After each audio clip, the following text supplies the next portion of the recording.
All right, today we have on Christian Jacobsen, co-founder of The Mini, an independent full-service ad agency built on one belief: people don't want to be interrupted, they want to be involved. Thank you so much for joining me today. Thank you. Pleasure to be here. Pleasure to kick around what's happening in this crazy industry. Yeah, it keeps getting more crazy and wild, so you got to go for the ride. I think this is one. I mean, I think all business in general, but definitely in the advertising marketing space. Like, if you don't like change, you're not going to like the industry. It's like things are always changing and evolving. Yossi, you founded, we were just talking about like you founded the agency post, like right after the kind of financial crisis, housing market collapse back in '08. You founded in like 2009, 2010 area. Could you just take us back to that time of like, what was your entrepreneurial journey like? And like, what led you to wanting to start your own agency? Man, insanity. Yeah. No, thank you for asking that question. I'll share the journey of the company. It had a different name at the time. So just to set the context, I'm a strategist, and I've always been more of a brand or creative, or became more of a business strategist. I'm always looking at like macro situations and such, and observing what's happening in the business. I was actually, groomed in Madison Avenue, worked in big agencies, on really large clients, learned all the traditional ways to do things, won all those awards, yada, yada, yada. And about 10 years into my career, I pivoted. I ended up at a different type of agency, and I was working on the Red Bull brand. The agency is called Kastner Partners, and they're around the world. And it was quite interesting to me because this agency had a very different ethos, because Red Bull had a different way to go to market. And so I had to do a lot of unlearning, the training that I had, the traditional approaches and strategies and tactics. And I really was exposed to different approaches that Red Bull would operate by in terms of community building, inviting people into things, the events. It was not so much pushing the brand, but connecting with culture in very different ways. And I was super inspired by this. It was actually a challenging switch for me, but I really saw incredible results, and I saw how connected people were to this brand, and it actually did build real sense of community, of tribe. People love this. People were tattooing themselves, and at the time we were always embracing what was new. And fast forward to the Great Recession, and we're looking at all these new media changes. I'm seeing all these different things happening in the marketplace. My agency was kind of managing this business globally, but I was also realizing that there were more project-oriented agencies that were bubbling up, really more in the digital space. Social space wasn't really there yet, but I realized that we're at this moment of inflection where the macroeconomic situation was going to force change. People were probably going to be looking for something smaller, different, try to experiment. There was a whole bunch of stuff happening in terms of the media landscape. And I had run my course at my last agency, and I was really inspired, though, by trying to push things into new spaces. And so that moment of time just felt like, a contrarian strategy approach. Like, let me go do something with some partners that probably people would think is crazy. We're at the bottom of the recession, but I studied the US economy, and I realized it's like waves. It's going to go back up. We could ride this up. The new media is coming, and we will be small enough to embrace and try any of this stuff. And we're born from a very different type mentality. And I surrounded myself with people like this. So we called ourselves Mistress, and we were there to basically very intentionally do things that the larger agencies weren't that open to trying. It would be, in a presentation, they would maybe present their idea, and then they would have all these little extensions at the very end. We wanted to focus on doing that type of work and actually elevating that type of work into the conversation, just to experiment with new ways to market, new ways to communicate. And do this at a time when we thought clients would be very open to it. So that was my entrepreneurial start. And we also were a project agency. And at the time, nobody would ever want to be a project agency because they're very difficult to scale. We learned that too. We knew it going into it, but we figured like that's a problem we'll solve later. So that was the founding story. And so we started right into branded content. We made some TV shows. We did stunts and activations. We were early in influencers, early in social, and we did traditional work too, because we had done that. So we were primarily a creative agency, but was pushing the boundaries in what a lot of people were calling transmedia at the time, or just new ways to market. But as you start to scale, and as people want growth and you need to build, you have to create a more stable structure We wanted our work to be more accountable as digital became more and more measurable. So rather than just throw big ideas out there, we wanted to actually back up our ideas. So we moved into media, we moved into analytics over time. We became fully integrated.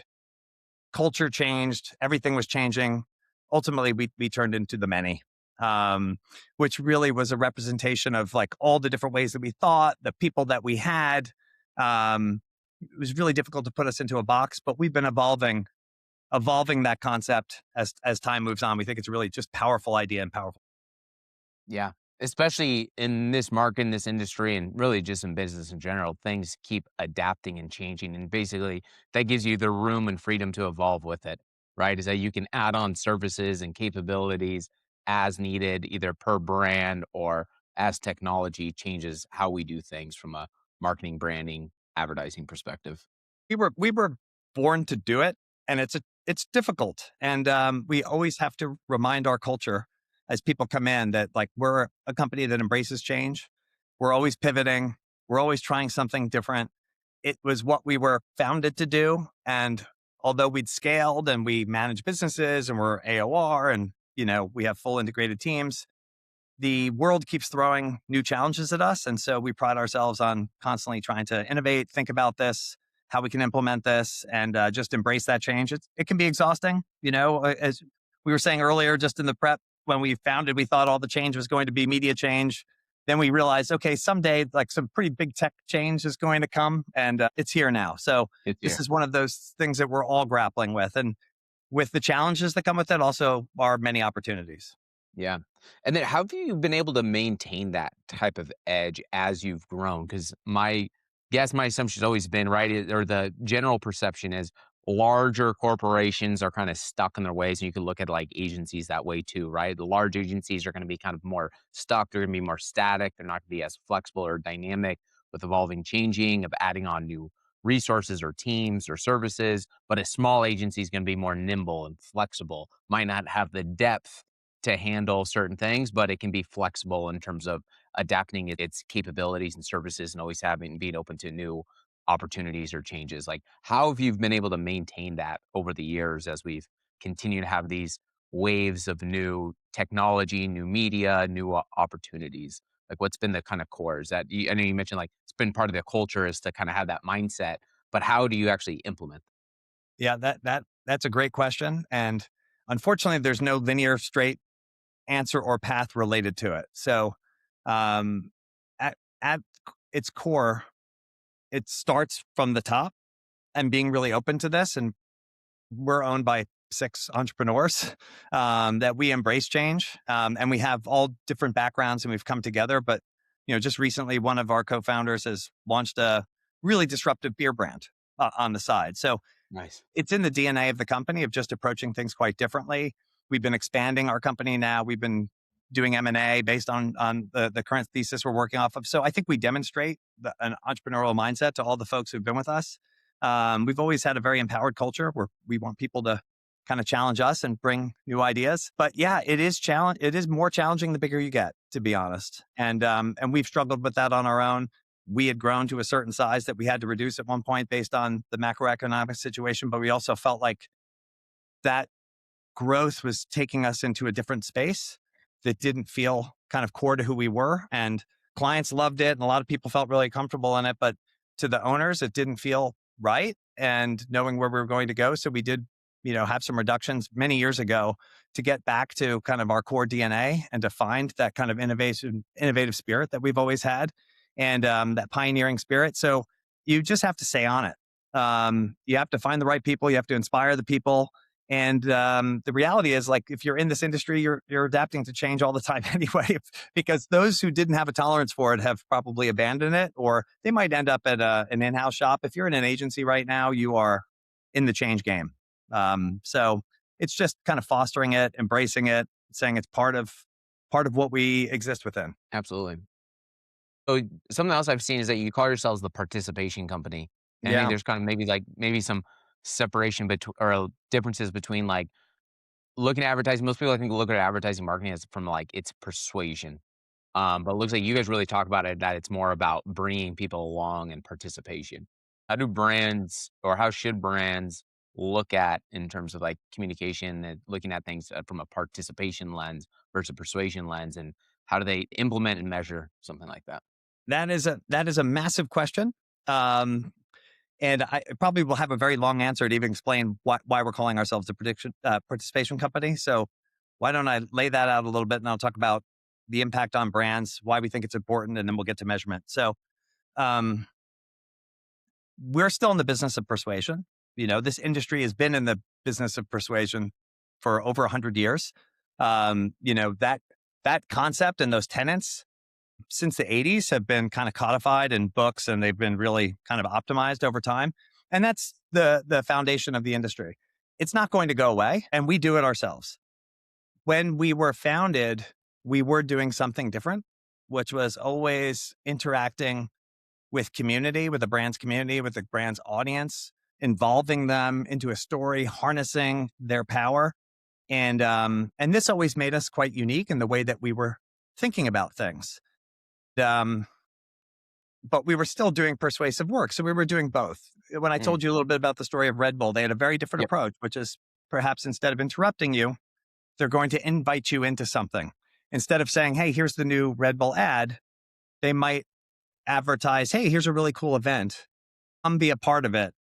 And by the nature of that communications, you're going to attribute it to them. And then if you're there, you're actually going to get an experience as well. So it's just a couple of my creative directors, co-founders, the last thing they had done when they were at an agency called Mother was take a campaign that they had on broadcast TV, but actually write a musical and then put that musical at the Edinburgh Fringe Festival. And people paid money to actually be a part of this whole thing and had an incredible experience. So that was something that we were founded to do over the past, I don't know, 5 or 6 years, with all the compression in the marketplace because of, just tech.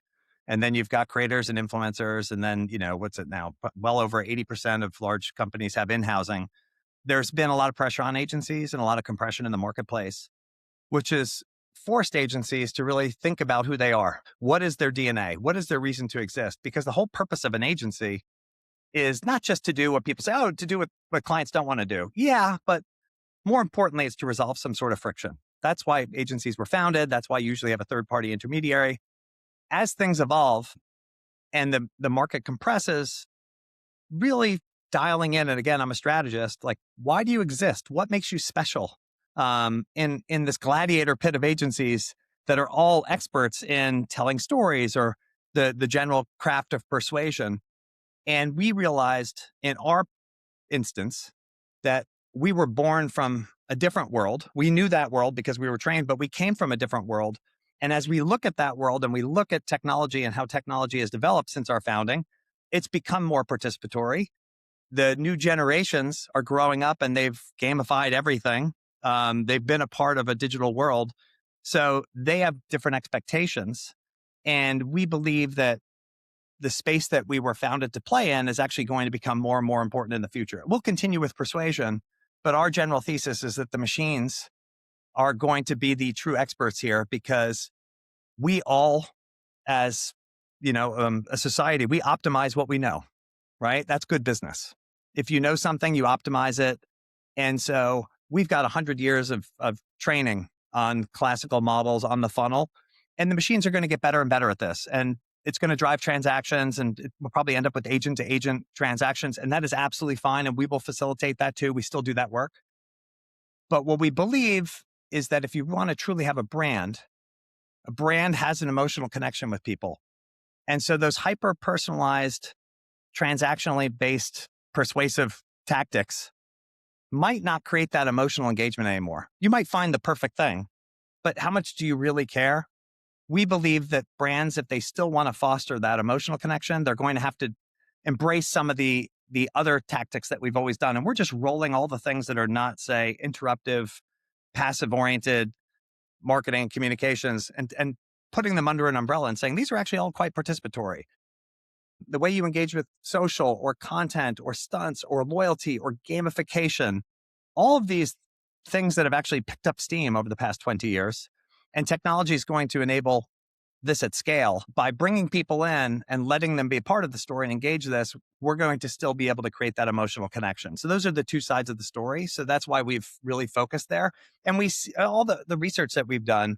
Um, and it's not that it's specifically related to how, you know, participation in general, but if you look at how people think about creator work or many of those other forms, there's higher degrees of trust. They feel things are more authentic. They're more open to those. So there's a lot of efficiency in this as well, especially if you get people to help amplify the message because they felt like they were part of it.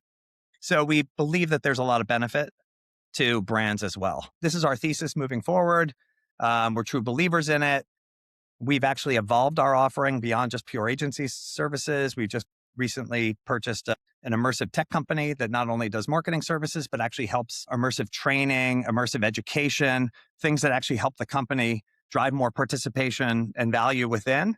And so that is where the broader context of the participation company comes from, that we want to be the experts in this space. And we come from the marketing world, and that's our core position. But we want to be able to help all our clients think about this more holistically.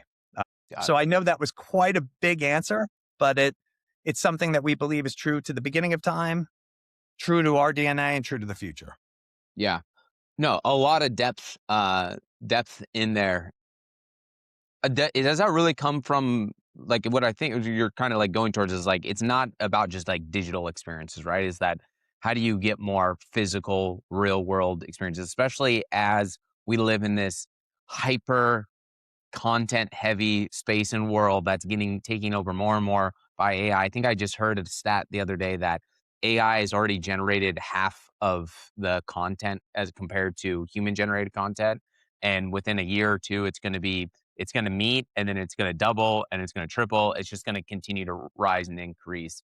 And that I think creates a lot of disassociation with brands and community and connections because it's artificial. Although some may argue that you could still have that in-depth relationship with the brand, even if it's AI generated content. But does the physical presence, is that what really brings in the participation? Is that like, is it driving towards, is a physical opponent like a requirement, I guess is what I'm trying to get at? Or can you still I have don't a think participation from a just a purely digital perspective? 100%. You can have, just like I mentioned, you can have immersive digital participatory experiences. You could be a part of an online tribe, which is what we see in Mhm. many ways with like Reddit or forums.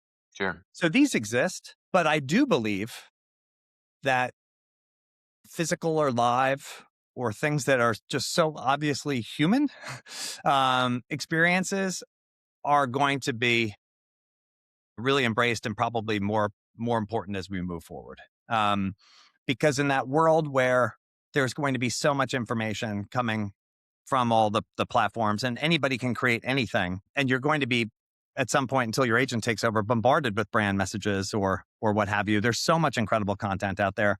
To have a real sense of like what's real, did I have a real experience? We believe that that's going to become more important. And I was just reading something last week in one of the big trades that was even mentioning Coachella. And the journalist had noted, it seems like people have really upped their game at Coachella. And this is no longer a side act. This is actually becoming a real thing. And so I was just positing out in my own socials, is this the new Super Bowl? Mm. The Super Bowl became a thing for us where when we were in the world of telling brand stories and we wanted to kind of talk to a giant audience and invest a lot of money and really make a mark, the Super Bowl became the thing where many people would watch the Super Bowl for the stories that were being told and the provocations from the marketing beyond just the game itself. In this changing world, or as people start to really seek more authentic human experiences, are we going to see brands shift that similar type attention but to other places where they can create an incredible brand experience, invite somebody into the world, have that interaction, make it real, let that person actually share it on their behalf, and we just work differently. And we're strong believers that that second part is going to increase in relevance. And there are a lot of other folks out there, like Mark Cuban or Mark Andreessen, that are actually talking about proof of humanity. These things are face to face. They're going to be really important. So I think as the entire world grapples with what the next few years are going to look like, we would say, at least at the many, that something that really involves humanity and you can kind of prove it out is going to have increasing value, because that is kind of the scarcity. When everything else is is now abundant, actually having real people there who care, who participated and shared on your behalf is probably going to become the scarce thing and increasingly Right. more valuable. I think it really just creates more ingrained relationships and connections with what brands are always trying to build is like a strong relationship with their customers and their tribe. Just over the years, you've worked on some legendary campaigns like Red Bull. I think I saw Hot Wheels and Amex and all those. What have you seen has been kind of like the fire starter of the creative idea that ended up working out? Is it coming from like the brief or is it coming through like a war room of creative strategy? Like, where does that kind of that igniter where you really are able to take off and be like, that's the idea, that's it. Let's run with that creative idea. Man, it's unfortunately, I think the whole creative side has been too messy to answer that really linearly. We've been in a space for a long time where, there were two approaches in this industry. Who's leading? Is the plan going to lead or is the idea Yep. going to lead? And then somebody Right. would be subservient to this. And so I think what you're referring to is where we've been for a while. At our agency, we've been changing that a little bit and trying to have the end state results, like the outcome lead, and then get everybody to actually work toward that. But primarily, you would open things up and you would just try to find the most interesting way to solve the problem. And from there, many ideas would flow. And typically, just on a creative side, when you would present, most creative agencies are going to present their kind of idea space and all their strategy. And then it goes manifesto to mass communications to click, click, click, click, click.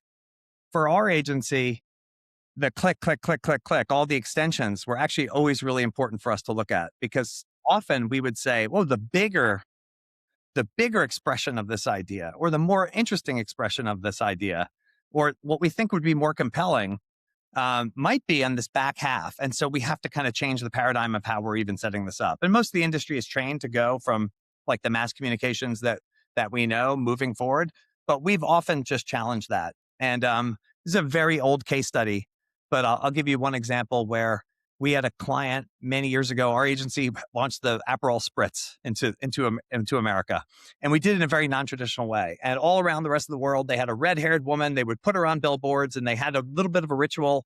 And this is how it was launched. We were hired by the company. Hey, take this campaign and let's bring it to America. And we struggled with that a little bit because we didn't see how it was relevant. And we were trying to talk to a different generation. They were millennials at the time. We were saying, okay, the insight you've given us is this drink is infectious. Well, mass media, we don't think really leads to that. We like Mm. media that could be then spread. If you're saying there's something infectious here, you're talking about a ritual.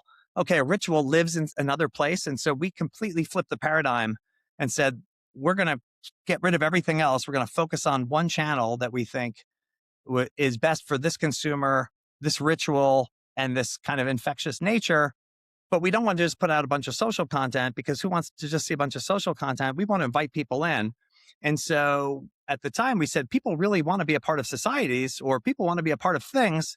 So we ended up focusing the whole idea around creating a fake society called the Brunch Society. And the Brunch Society gathers at brunch to celebrate with Aperol spritzes. And so instead of rolling out an Aperol spritz campaign, we actually had a recruitment campaign to join our society with manifestos, with way you could join, with non-traditional ads. And then we were actually put out job postings where we were trying to find the chief brunch officer of our company, which was a paid job. And this thing blew away all the metrics that the client had ever seen in terms of its reach, its engagement, what they heard back from the social community, how much the product went through the roof in terms of sales.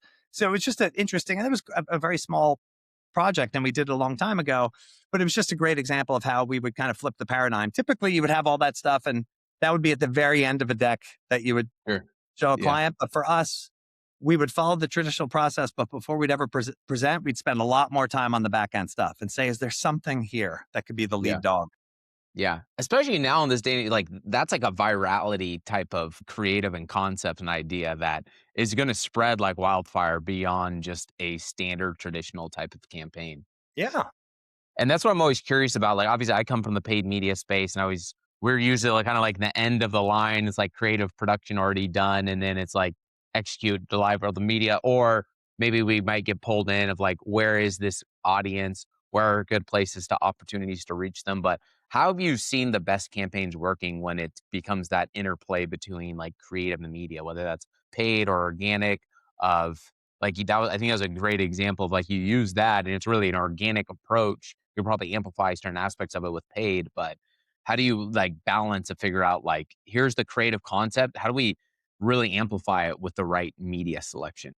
Well, this has been a real weakness of the industry that's been corrected. I'd say over the past few years. I've been around for a long time. So I when I started, we were all together. So actually, the genesis of my career path, I used to sit with the media team and we would work together. And I come from big holding companies originally, and they split all this up, and we've all experienced that. And so I think we lost that for a long time. Mm, And there was always a little bit of a tension, and it was extra work for the clients because they used to have to be the coordinators. And maybe they would have that interagency team and they would try to tell one of the agencies to coordinate everything else. Oh, everybody followed the idea or such. There's been a trend over the past 3 or 4 years. We started this, I think, around 17, where creative agencies brought in media, or media companies started bringing in creative. And it's just because accountability grew in importance because you could measure everything. And creative agencies didn't want to make things that they didn't know would work because you have to show a case study. You have to show that there's right. results. And it's hard if you're Yeah. not in control and you're not looking at those dashboards and you're not able to work with the team to optimize things. And vice versa, with the media side, where they're just not looking at, the old reach frequency kind of approaches any longer. They're actually looking at things more holistically. So the bands come back together quite a bit, whether it's completely integrated within the agency or there are a lot of alliances that have happened. So I think that we're moving through that transition, and it's not easy. At my own agency, we elevated the strategic process to a process that we call our connections process, which is more outcome based. So it actually sits above like the creative idea approach or the media idea approach. So if those were the two old paradigms, what we tried to do is bring the entire band together up front and actually define what is the outcome this client really wants, and then who is the best target. And so there's a lot of analytical work, but with a holistic team, even creative people weighing in on this, get all the insights on the table and try to actually define what's the best path, because there's myriad ways to go to market these days. Yep. And then Yep. have everybody work against that so that the idea is shaped by where we want to land, and the plan or all the insights are shaped by that. And so collectively we're driving toward an outcome and trying to remove the tension, but it's very challenging because most of the folks that have grown up in this industry have grown up one side or the other. Right. So, balancing this has become more and more challenging. But I think technology is going to solve for this right now because everybody's going to be exposed to dashboards. Everybody's more exposed to analytics. The new generations of creatives are actually really interested in results. They're interested in seeing this type stuff rather than just tell the story. So I think it's just part of the evolution of the industry. Yeah, absolutely. I think the more and more of these conversations I keep happening, I keep seeing the intersection of all disciplines. So PR, content, SEO, paid, organic, creative, all of them merging tighter and tighter together. Is that the technology capabilities and like how things are being executed, you're borrowing and lending from all of these that are all can be kind of combined and connected. But it still takes a strategic integrated leader that understands the whole all of them, how they all work to play and what's all the interplay between each one of those disciplines to get the outcome. And I love that. Like you guys, you're starting with the outcome and then working backwards in terms of what's the idea. And then the idea can shape your tactics, your idea, your creative ideas, your strategy, all of those. Correct. And then that delivers the outcome. Correct. And you have to be so tight on that audience or that community for the outcome. So it really comes from that, so that you don't just fall in love with something beautiful and chase something, or you don't fall in love with something that seems so efficient or has such like a strong conversion, ROAS or something that you're. So it's a different approach, and it's a messier process. It's a more challenging process, but we've seen better outcomes. And the other thing I should note is as the industry compresses with technology, people are becoming more multifaceted. I grew up in an era where you were in your lane and the baton gets passed and passed and passed, and everybody polishes the deck. And maybe it goes to another agency and you're a specialist in an area. And of course, there are still specialists. Like we still have like people who are for particular platforms, they are like the gurus, and that's where they spend all their time. But I think in general, especially as people are becoming more empowered with the tools, we are moving much more into a world of hybrid people who can do a number of things, right? So people who can maybe build a tool and do some writing and vet a strategy. It's just the reality. So it gets back to there's a famous creative guy named Dave Trott. And as a strategist, I used to watch a lot of his videos where it's creative guy talking to planners. And he would say, stop thinking like planners, be ad people. You know, you're too stuck in like in your little hole there. You need to see the big picture because ultimately you're in this like applied creativity business and you're all in it and you're there to create an outcome. And so he's been talking about this for 20 years. I think we're just all landing there now. Yeah. Yeah, absolutely. You've written about idea that brand's most powerful tool is defined in its vision. And what do you find, like, where do you see brands clearly that like don't have one and it's just kind of portrayed through their creative, their content, everything? And like, what do you think, what do you think brands or agencies are missing when they don't have that kind of defined vision down? We all talk about getting there, right? And vision is something from my perspective that you're never really going to achieve. It's what you want to achieve. It's a desired space that you want to get to. Often we talk about how it's going to be additive to the world, but it's that North Star. There are many different ways that people articulate it these days. Sometimes it's, conflated with purpose or what have you, but it's something that you're striving to do that's beyond business results because that motivates a lot of people emotionally. And so often with companies, especially just due to the pace that we're all working in these days and the challenges that every company has been facing for the past 5 years, we often so focus on pure business results and people kind of lose the emotional connection to what they're really trying to do. And when you think about a brand is actually also trying to hold an emotional space with those people out there that it wants to connect with. Yes, it needs from a business perspective to drive those transactions. So it's got to have the right products. It's got to be able to hit them. It's, so on and so forth. But it also needs to hold a space in their heart. And the vision helps you get there. And it also organizes your entire team so that they're all working towards something and that they can work more autonomously. If you're all working collectively toward achieving something bigger than you, potentially just bigger than the results, you're going to really lean in. You might become much more entrepreneurial in how you want to get there because you're buying into it. It's not just what we want people to buy, but it's what we want people to buy into.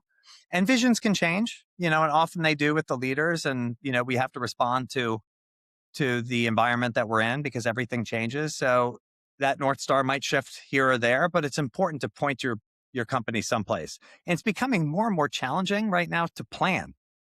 Who knows what the next bit of news is going to drop, So it's really challenging to develop a plan, like a multi-year plan, potentially even an annual plan, but you can still work off of a vision. And that vision is what you can keep your folks aligned around, keep them inspired by. And actually, that's what's also compelling to agency partners. When you meet a client and you hear this vision, you just want to go for it. And I used to talk to some friends who are clients and say, listen, if you're a great client and you have a really strong, compelling vision, and you're really open to that agency contributing, you're going to get a lot more value out of that agency. If you try to compete with them or box them in, they're going to work to their scope. The more you inspire them as an agency owner, I'll tell you, they're going to go upside down on your business because they're going to believe so much because they're full of these people who just want to do great things.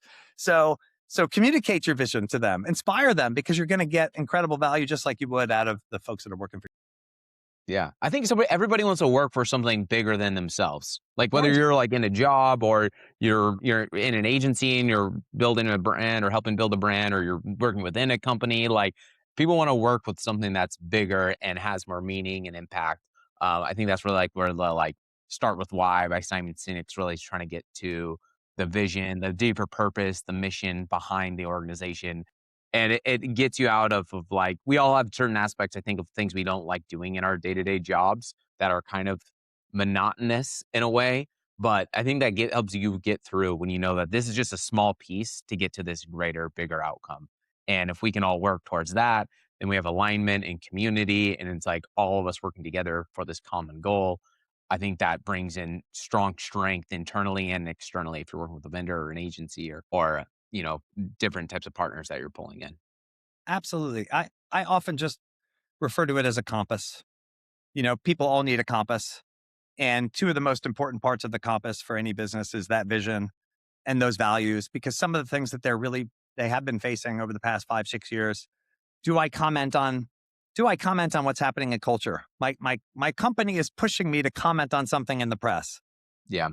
I always advise you have permission to go there if you have stated codified values or a vision and that is conflicting or aligning with it. Otherwise, you're just adding more noise. So Mhm. what these do is they actually help the company navigate through challenging times because there are reference points to come back to. Okay, all this is happening with tech, but here's how it aligns with our vision, or here's how it aligns with our values. And you might have to adopt them, but it gives you the ability to, again, be clear with the folks that are part of your business and part of your brand or your community where you stand on things and where you're going, because people just want to know that. And the other reality is things might change based on the agentic era, but people have really demanded more from the companies that they're working for. Hey, if I'm going to be working here, like I've got a lot of options or choices. We really felt this a few years ago. Help me understand why this is the best choice for me, because they wanted to buy into the vision of the company they're working for. They were just not there for a transaction. They're spending a lot of time. There are a lot of things people can do. So they're just very powerful tools from an alignment perspective, a motivation perspective. And I'm not really big into controls. And I know the larger an organization operationally, this becomes really important. But the more you can codify things like that, the less controlling you need to be over your culture, Mm. because the culture will have their compass and their barometer and they could just make decisions on their own. And that's one of the most beautiful things about a company, where things are just happening and leadership doesn't even know, but there's enough alignment in the org and enough entrepreneurial approach throughout the culture that like things are just happening and moving on, and people are bringing new ideas, executing new things, and that's momentum and progress that like it was not heavy handedly, imposed on that org from the top. Yeah. Yeah, that's gotta be an amazing position to be in. That's where you know, like, your culture is bleeding through, your North Star you're aiming for is bleeding all the way down, and everybody's aiming in the right direction and impacting it. That's gotta be a great outcome to see. What do you think something in the agency industry right now that most agencies are getting wrong that you see happening that's kind of frustrating to you, that you consistently is that kind of a reoccurring? It's hard to comment on the whole thing because the agency business is going through such change. So it's hard for me to make that statement other than if you are not working on what makes you unique and special and an expert, I think you're missing an opportunity right now, because the reality of just being a great service provider is changing and will continue to change. And so when I talk to people in the industry, I just generally say, like, at this point, if you want to be an agency, you need to be some sort of expert. And in the past, we thought about it's an expert in terms of like some kind of strategy or tactic. Find something that is your reason to exist beyond just, hey, we're going to craft some things, because there will be a need for that, but that need is shrinking. The other big debate we have as an industry, which is really challenging, is just how to use all the technological tools that are here in terms of automation, where they are. Um, this industry has to embrace them. I think, the holding companies they're going all into, instead of agency of record, they were calling it, algorithm of record, what have you. But we have to play with these tools. We have to embrace these tools. We've always had such pride on, our creativity, our ingenuity, our thinking, our insight. These have to just be tools that we harness to be even better or faster. There's been a lot of tension in this industry, especially on the creative side, for say 15 years, where the amount of deliverables have been increasing and the time to deliver them has been decreasing, and the cost to deliver them, the cost pressures have been downwardly, being pushed by procurement and by clients, just because they don't have the budget and they don't have the teams any longer. They used to have large teams. Technology solves all of these, but we've been very caught up on a lot of, distractions around how we're using technology. And I get it. It's scary. It's scary in terms of what it will do for people's jobs. But our general perspective on these right now is they, at their best, get people to their ideas faster and help people actually flesh out ideas with more rigor. And so if you just kind of look at it from that perspective, they can be very, very helpful. But I think we're still as an industry a little caught up in the potential damage and what they might be. And we also have as an industry, we're a step ahead of our clients, but most of our clients are still not ready to have agencies deploy these tools, in terms of like rights, what this means, communication. So there's a lot of kind of froth right now, and there's no clear answer. We have to navigate them. So I didn't answer your question correctly in terms of like we're doing these things wrong. I Yeah. posed them more as two areas where I think agencies can focus. What makes us uniquely, distinct, gives us reason to exist, helps our storytelling. If we think about like how marketing has become so important to agencies, the amount of podcasts that agencies are launching, newsletters that agencies are launching, CMOs that agencies have hired. It's been a theme for a couple of years. And that's just because the world is asking for us to explain why we exist and to create more value, not just be an intermediary. And on the other end, what is our position on these tools?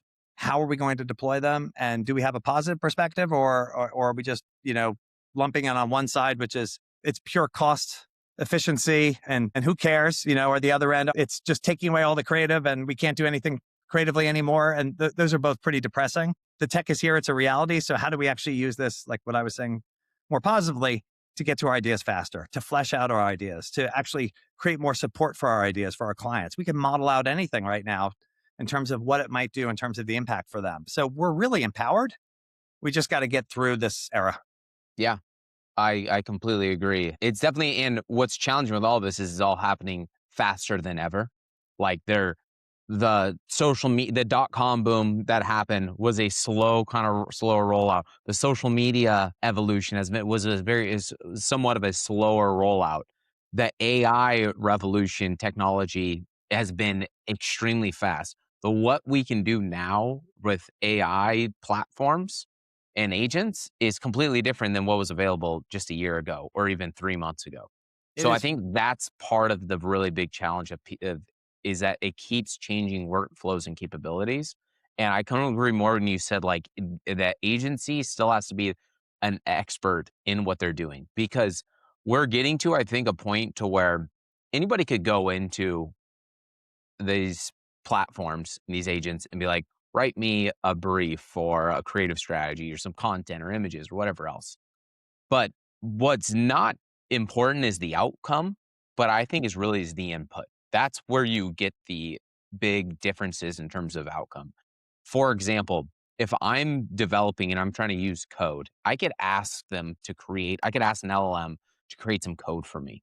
And I have an idea of where it's going to go and where it's going to be set up. But a developer could get 100x the output by using the same platform than what I can do. I Mhm. think the agencies need to look in their terms of the same concept and same capabilities, is that you're the expert in the creative process or the media or social or marketing or brand positioning or whatever it is that you're an expert in. Create a system that allows you to have the inputs that get you 10x better output than what a brand or a marketer would be able to do on their own. And I think that's going to be the big differentiator that some agencies are going to solve and be able to figure out, is by having that process. And then that's going to allow them to do your second point, which is most brands are asking for more and they don't have the budget, or right, they're asking for more outcome with less budget. These platforms are going to be able to get you the good output, I believe, if you have the right input. And right now, it's kind of like a junior intern level output. But Mhm. as they learn and as you train them, like you would train a regular employee, it's going to get much better and better. And I think that's really just going to create more opportunities, is everyone's really concerned about jobs and opportunities and everything. But I think it's just going to shift what people are doing. Before you hired a person, they did A, B, and C. Now you're going to hire somebody to manage an agent that's going to do A, B, and C, but it's going to give you 10, 100x the output. Yeah. It's completely agree with all that. And my perspective on this is I call it tech tempo, right? In terms of business. And so I as I mentioned, I come from more classical advertising. That was my foundation, it's my age. And we were early in on social and influencers and such. And I used to watch the conflict that we would have even internally depending on our briefs and where our clients were. And that's an amazing thing about being in the agency business is you have lots of clients and you're solving lots of problems. So you basically you get incredible perspective and your learning curve is like through the roof. And so I don't even know. Maybe it's over 10 years ago. I used to just talk to our team and say, listen, every client of ours, we have to start telling them they're in the tech business. They don't think they are. They think, oh, I'm in the consumer, I'm in the fast moving consumer goods, or I'm in this, or I'm in that. No, because a significant amount of your marketing now is going into digital or it's going into social, and the tempo of this is completely different. And you're applying these old, kind of timelines and approaches to this new world, and you're not keeping up with that tempo. And you're talking about your competitors who are really winning because they've actually stepped onto the tempo of this technology. The reality is like the tech tempo continues to speed up, and if you think about like an iOS update or something like that, I don't know how many months those are. I was talking to somebody the other day, maybe it was like 18 months or something that we'd always see a new iOS update. We're looking at these new AI updates. They're monthly or Yeah. even more frequently. I was on Right. Grok the other day and I just asked Grok, give me your next set of updates. I was just hearing that you're getting close to AGI, and Grok has two major updates planned for May, right? And I was two major updates planned for May, not one in a month, like two in a Yeah. month. So Yep. the tech tempo increases, and that tempo is hitting everybody, which is just downward pressure onto all the agencies who have to kind of drive all the stuff through. So we have to embrace it. We don't know where it's going to go, but that tempo, we can't control it. It's Yeah. being It's controlled out there by trillions of dollars of investment and how companies are embracing this and the requirement of all these platforms and brands to actually put more content out. And ultimately, it should give people some better lives because at least the creative industry has been really strained for a while in terms of like amount of time that we had to try to come up with a really cool idea, craft a really cool idea, sell the idea, and then actually produce the assets. If you think about the old linear world of a few TV spots, you'd have a lot of development time to try to come up with the very best versions. And once you kind of sold them through, there was incredible time to craft. But we've been in a world where you're not just delivering a few assets, you're delivering 100 assets. And even right. if you have a few big assets that you still want to craft the hell out of them, you have to deliver all the rest of those assets. So who's doing that? Are we adding more bodies, or are we stretching the team? And those have been the tensions that people have been feeling, and they're real because the clients don't have any more money. They just need all the deliverables. So it's either we go upside down or we charge a client a point where they said they can't afford it, or we're stretching people too far. Technology promises to solve a lot of this, but it also comes with a lot of scary things. Yeah, for sure. And I think that's just where it's going to be of like a really good strategic person that understood what a good outcome Yeah. is going to be and then if they can figure out the workflow to produce that output that needs all the deliverables for every social platform, every screen, every device, all the different places, because that's the other big thing that's happened is the media fragmentation. People consume more media than ever on more devices and in more ways. And big brands want to be everywhere. They want to reach and have that consistent message in all places because they're all trying to compete for attention. And that's what's difficult now is that you're not just competing against your direct competitor, you're now competing against everybody else in the marketplace that's trying to grab people's attention. Yeah. And to get the participation that you were talking about earlier, if you're, trying to get you to participate, like that's even more difficult to have a good, unique, creative message that pulls people in and has an opportunity to reach, engage them, and grabs their attention. 100%. It's one of the reasons why that connections kind of planning that we offer in the agency has become just such a core part of our business over the past 3 or 4 years. Essentially, we live in a sea of opportunities. If you think about how many ways you can go touch the customer, the consumer, the community, there are myriad ways. And what is best for like them and fitting into their lives and for that brand, and then related to that idea, that's not easy. There's a lot of processing, and I think technology will help us. But to come back to your point before, all of this still requires the wisdom and the experience right now. And that's so incredibly valuable because, yeah, there are a million ideas you can get back from an LLM, but understanding what's right and really understanding the people you're trying to connect with, really understanding the brand, that is not replaceable right now. A lot of the grunt work is replaceable, but I think that craft and that wisdom and that understanding is something that's going to continue to be really valuable.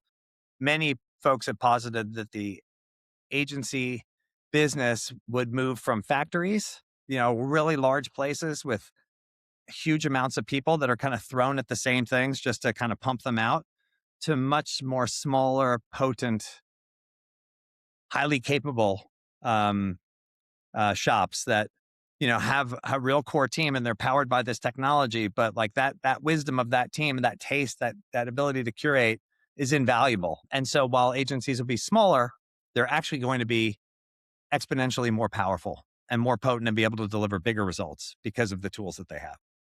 Yeah, absolutely. I think that's gonna have so many dynamic shifts from like a pricing model, how agencies price things from is it hourly retainer performance based? I think that's gonna have a big impact. And then the other thing I'm really wondering how it would play out in 10, 20, 30 years that generally the grunt work was handled by your intern, junior level employee that would handle those and that would their value that they would provide because they didn't have the strategic understanding of it all. But if you don't hire that person, then you don't have that person develop for the next 5, 10, 15 years. And then what's going to happen in 10 years? There's going to be a shortage in strategic thinking. Or maybe the LLMs are so good that they can handle certain aspects of that as well. But I guess that'll be a problem for No, another I day. don't think anybody's even working to really solve that problem right now, Yeah, right. but it is pretty clear. I often hear people talk about, how are we developing the next generation of leaders, right? How are we developing the next generation of experts? And the problem is there's just too many things that everybody's facing right now to Yeah, probably solve that one. So for that I sure. think that can's being kicked down the road, but it's going to have to be dealt with at some point. I see it. I've recently looked at some of the stats of what's happening to the kids who are graduating right now and what the market looks like for them. It's a really challenging time because there's so much downward pressure on so many businesses that they're focused on the bottom line. They're embracing a lot of these tools, but they're embracing these tools for efficiency right now.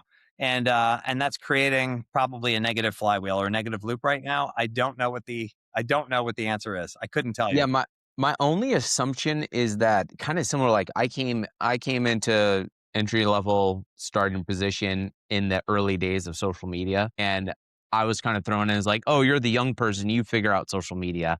Because all the higher level senior people had no social media experience. They didn't want to deal with it. So like I was, chosen as the one to figure out social media content and organic and paid and all of those things. And I wonder maybe that's what's going to happen with a lot of these young people is that they need to figure out and be the ones that are experts in how to use the agents, how to help automate things and insert and figure out what are current existing workflows that are outdated and how agents and automation could be factored into that. And I think that's a big opportunity for a lot of young people. I like your perspective because the reality is what we're referencing right now in terms of training people to know might, as I was positing earlier, it might just disappear to the machines, but there are going to be completely new ways to go to market, completely new ways to connect with people. We don't even know what that looks like. The reality is somebody like me, it's going to be too difficult to train the old guys on completely new modalities. So that likely is a space and it's just uncomfortable for us right now because we don't know what it looks like. But for the next generation to grow right in. And your point is very valid. We went through this with my own company and I saw it everywhere. Those who are trained in the old ways of traditional, classical advertising and marketing, transitioning into social was extremely challenging because the Right. way that you would develop assets, the way you would tell stories, it was so much more ephemeral. Like everything was so different that it did require a younger generation to kind of come up and push agencies until we all figured it out. And we had enough time to figure it out because that transition was much longer. This transition is going to be much quicker, and so I think native generations coming in who really understand the tools and understand where the world's going are probably going to just take over those new strategies, those new ways to go to market, and create something that we don't even know what it looks like. Exactly. That's why I always think of there's always the fear, and the optimistic perspective. And I think I always land somewhere. I try to land somewhere in the middle, but is that these are going to create more additional opportunities and new jobs and new situation that we can't even foresee. We don't know because these things are changing and evolving, but it's going to create more new opportunities than it's really going to take away. It's really just shifting resources and jobs and what people do fundamentally versus completely removing everything.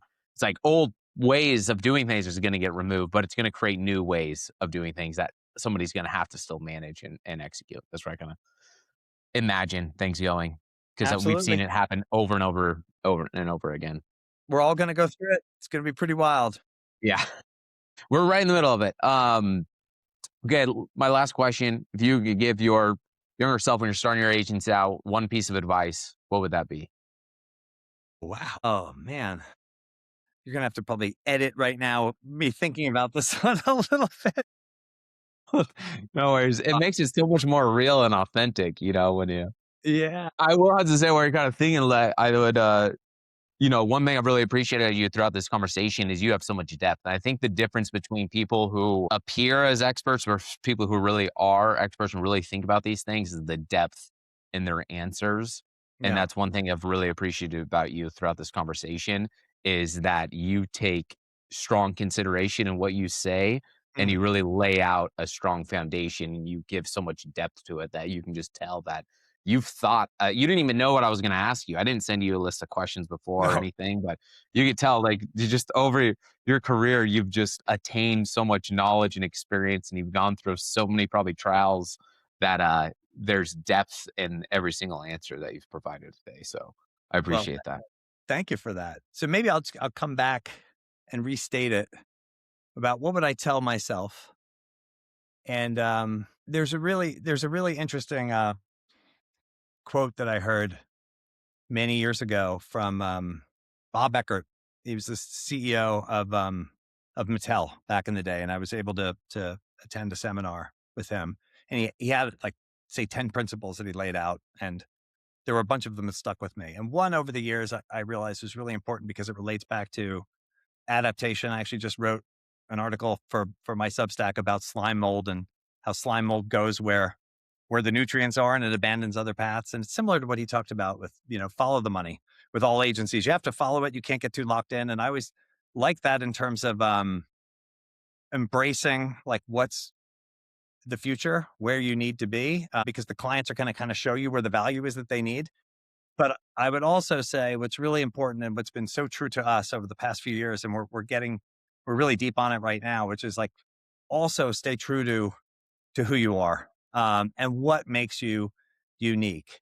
And for our journey, from a brand perspective, we had such a clear idea when we were called Mistress. And when we switched to the many, our idea was not as clear.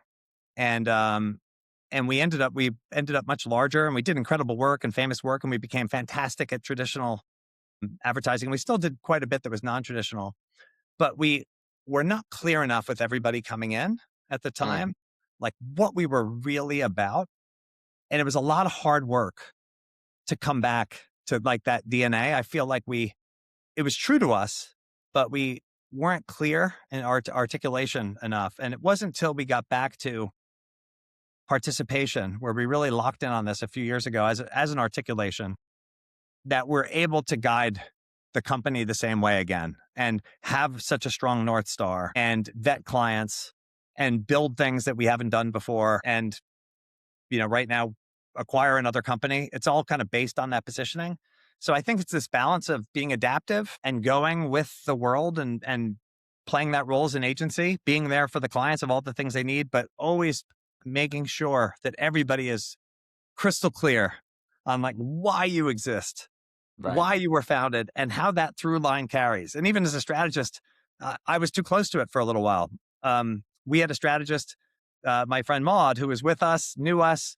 She left. When she came back, she helped us crack this, and she sat with me. And at first, I didn't even like the word, but then I started working on it, going, "Oh my god, it is what we've been doing all these years." And so now that's led to me writing a book that's coming out this year, and writing my Substack, and our M&A thesis. And I'm building a lot of digital tools off of this, and it's really, really powerful. And so if I was to go back and talk to myself in the early days, I would say make sure that you just continuously keep this through line. in terms of innovation and what makes you true. And for us, it was always about tapping into that audience, tapping into those people. That what made us unique. Round yourselves out, but don't lose that. And I think for the few years that we didn't have it as clear or codified, we weren't as aligned, it hurt us. We've recovered, but it hurt us. So just a little piece of advice. I love that. Yeah. Stay true to yourself, your authentic self, and even as it extends to your company, your agency. Keep your agency, your business authentic to the vision and the purpose that you intended Yeah. it to be, which is oftentimes probably saying no more often than saying yes to things. Is what Yes. are you saying no to? I think is oftentimes how that's defined, Yes. and that's showcased through your employees. I actually had a conversation with somebody else that kind of mentioned something similar, and it said basically when you say no to an opportunity that doesn't fit, that's shown through to your employees, your staff, or you let somebody go, you get rid of somebody that was spoiling the culture, that sends a message, even if they are good at what they do, or sales, I think has been a challenging one. Those things, that sends a signal, a ripple effect through the entire staff and team. I completely agree with you. And even that idea of no, like you were saying, there's, with your clients or the opportunities, we used to talk about there's only so many seats at the table we can have for our clients, based Right. on like technology might change it. But when we're more of a classical service based business, there's only so many clients you could service with the size. And there's this balance of, yeah, we can add a lot of people, but are we going to lose what makes us special? So that no becomes really, really important because if you take the wrong assignment, it can throw your culture sideways. It could be really damaging. And also, you look like you're wavering off your North Star. And so much of what we do as a culture and as industry is it's storytelling, right? Like we tell stories for brands. We need a good story ourselves to keep us going for our staff, for our clients that makes us unique. Like it's just true to human culture. The no helps you maintain your story, maintain your narrative. You should be able to prove it out over all those years. Otherwise, you end up all over the shop. I love that. That's great. Absolutely. Cool. We'll include kind of link to your website and LinkedIn and stuff in the show notes, but I'd love to hear just quick brief on your book that's coming up, of kind of Sure. what the premise is and kind of Sure. what that book is about. So my book is thank you for all that. So my book is called Wired to Participate, and actually, it's funny because it's a keynote that I gave. I put something in Fast Company, but I was working on this already. So when we started focusing on the concept of participation, nobody knew nobody knew what it meant. And as a strategist, I said that's our opportunity. Like we should be defining this. And so we've had a lot of conversations internally. We actually tried to have the whole company write the book, which was a challenge because it wasn't clear enough. And so I took the time to actually put this together. And it's interesting because I started this journey based on our marketing background and the kind of work that we did and my experience and the experience of my co-founders. But the deeper I got into the space, the more important the space became to me because if you think about human history, we all started as tribes. We were all Mhm. participating. There was no entitlement. We had to do everything. And so this is our genetic composition. Like we have not evolved beyond tribal beings, even though for the past 10 to 15,000 years, we've been building all kinds of, different components to our society, but they don't always feel natural or true because our DNA has not changed. Our brain has not changed. We're wired to still participate. And Yeah. when we look from a marketing perspective, we've seen incredible results. And my thesis is those results come from the fact that we're tapping into the original human operating system. We're tapping into something that people want. Yes, immersive storytelling people like to escape to for a little while, but we're actually born to participate. We're wired to participate. So I lay this out and I basically explain, you know, human origins through the evolution of media to how it's impacted the industry to where we're going. And that just becomes kind of a cornerstone of like what we're doing as a company. And it will be out later this year. It's been a couple years in the making. Awesome. I love Yeah. it. Definitely have to check that out. Thanks so much, Christian. Thank you. Appreciate you. And love being on the podcast. Love the questions. If you need me back, have any other questions, happy to be on here and join with you. Definitely open to a follow-up one. We'll Awesome. catch up later. Bye. All right, take care.